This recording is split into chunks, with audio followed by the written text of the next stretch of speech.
ముందుగా అందరికీ తాగుబోతుల దినోత్సవ శుభాకాంక్షలు. పార్టీ మొదలైందా పుష్ప? మొదలయ్యే ఉంటుంది. ఫస్ట్ ఆఫ్ ఆల్, ఒక ఇయర్ కంప్లీట్ అవడం అంటే క్యాలెండర్లో తేదీ మారడమో లేకపోతే క్యాలెండరే మారడమో అనుకుంటారు చాలామంది పిచ్చి సన్నాసులు. భూమి తన చుట్టూ తాను తిరుగుతూ సూర్యుని చుట్టూ ఒక పూర్తి సర్కిల్ని కంప్లీట్ చేయడాన్నే సంవత్సరం అంటారు. అంటే దానికి 365.25 రోజుల టైం పడుతుందన్నమాట. ప్రతి సంవత్సరం జరిగే తంతు ఇదే. మరి ఈ మాత్రం దానికి ఏదో బ్రహ్మాండం బద్దలైపోయినట్టు రాత్రంతా తాగి ఎగరాలా? ఎందుకొచ్చిన తదంగం ఇదంతా? కొత్త సంవత్సరంలోకి అడుగుపెట్టినంత మాత్రాన నీ జీవితం రాత్రికి రాత్రే కొత్తగా ఏం మారదు. చివరి సంవత్సరంలో ఉన్న నీ అప్పులు, కష్టాలు, బాధలు, కోపాలు, పగలు అన్నీ కొత్త సంవత్సరంలో కూడా కంటిన్యూ అవుతాయి. మరి అంత మాత్రం దానికి రాత్రంతా తాగి కోతిలాగా చిందులయ్యాలా?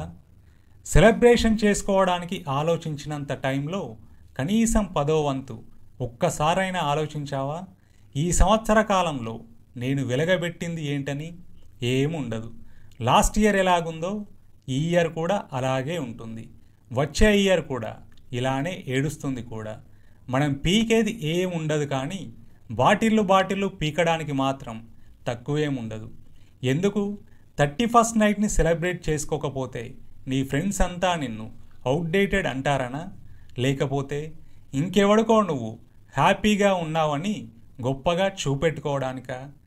నిజానికి ఒక మెచ్యూర్డ్ ఫెలో ఎప్పుడూ కూడా రాత్రంతా 10 మందితో కలిసి తాగి తందనాలాడి దాంతో ఏదో పీకామని గొప్పగా ఫీల్ అయిపోయి తెల్లారి పడుకోడు. నువ్వు న్యూ ఇయర్కి వెల్కమ్ చెప్పకపోయినంత మాత్రాన రోజు మారకుండా అక్కడే ఆగిపోతుందా? అయిందాన్ని కానిదాన్ని ప్రతిదాన్ని సెలబ్రేట్ చేసుకోవడం అనేది ఒక మానసిక జబ్బు. జీవితంలో ఎందుకు పనికిరాని వాళ్ళు, ఏం పీకడం చేతకాని వాళ్ళే బర్త్డేలు, మ్యారేజ్ డేలు, న్యూ ఇయర్లు అంటూ సెలబ్రేషన్లకు డబ్బులు తగలేసేది. నిజానికి నువ్వు సెలబ్రేట్ చేసుకోవాల్సింది ఈ పనికిమాలిన విషయాలను కాదు.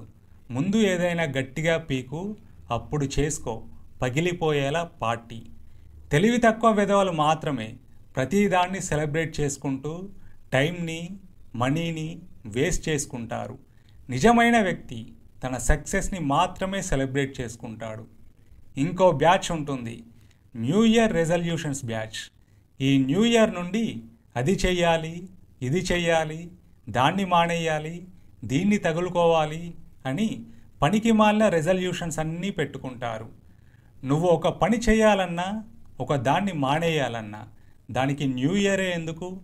నీకు ఎప్పుడైతే ఆ థాట్ వచ్చిందో అప్పుడే స్టార్ట్ చేసేయి. ఆ రోజే, ఆ క్షణమే. అంతకంటే మంచి ముహూర్తం ఇంకోటి ఉండదు. ఇలా న్యూ ఇయర్ రెజల్యూషన్స్ పెట్టుకునే వాళ్ళు 5వ రోజు గడవగానే మొత్తం మర్చిపోతారు. ఎందుకంటే అప్పటికి కొత్త సంవత్సరం హ్యాంగ్ ఓవర్ దిగిపోయి ఈ సంవత్సరం కూడా పాత సంవత్సరమే అయిపోతుంది. కాబట్టి గుర్తుపెట్టుకో, ఇది కొంచెం లెక్చర్ దొబ్బినట్టు అనిపిస్తుంది, కానీ ఇదే నిజం. జీవితం రాత్రికి రాత్రి ఎప్పుడూ మారిపోదు. ఒకవేళ మారినా అది చెడు వైపు మాత్రమే ఫాస్ట్గా మారుతుంది. నీ జీవితాన్ని మార్చుకోవాలన్నా, ఏదైనా పీకాలన్నా దానికి ఖచ్చితంగా టైం పడుతుంది. ఈ ఒక్క రాత్రే క్యాలెండర్ మారడం వెనుక 364 రాత్రులు ఉన్నాయని మర్చిపోకు. ఇంకో బ్యాచ్ ఉంటుంది, వీళ్ళు ప్రతిదాన్ని ఇంగ్లీష్ క్యాలెండర్ ప్రకారమే ఫాలో అవుతారు. కానీ న్యూ ఇయర్ వచ్చేసరికి మాత్రం కేక్ కటింగ్లు వద్దు, ఉగాది పచ్చడ ముద్దు అని ఎక్స్ట్రాలు బీప్. అయితే ఇదో సిల్లీ బ్యాచ్. న్యూ ఇయర్ సెలబ్రేషన్లు, ఈవెంట్లు, పబ్బులు, ఆఫర్లు, చిందులు, విందులు, ఇంకొంచెం ముందుకెళ్తే పొందులు, ఇవన్నీ నిన్ను ఆకర్షించి నీ దగ్గర డబ్బులు గుంజి నిన్ను అమాయకుణ్ణి చేసి ఆడించే మాయా ప్రపంచపు దొంగ నాటకాలు. ఆ వలలో చిక్కితే ఆ తర్వాత నిన్ను నువ్వు కూడా కాపాడుకోలేవు. జాగ్రత్త. 31st నైటా, బొంగులో సెలబ్రేషనా? నేనైతే అన్ని రోజుల్లాగే తిని మంచిగా తొంగుంటా. నీ సావేదో నువ్వు సావు.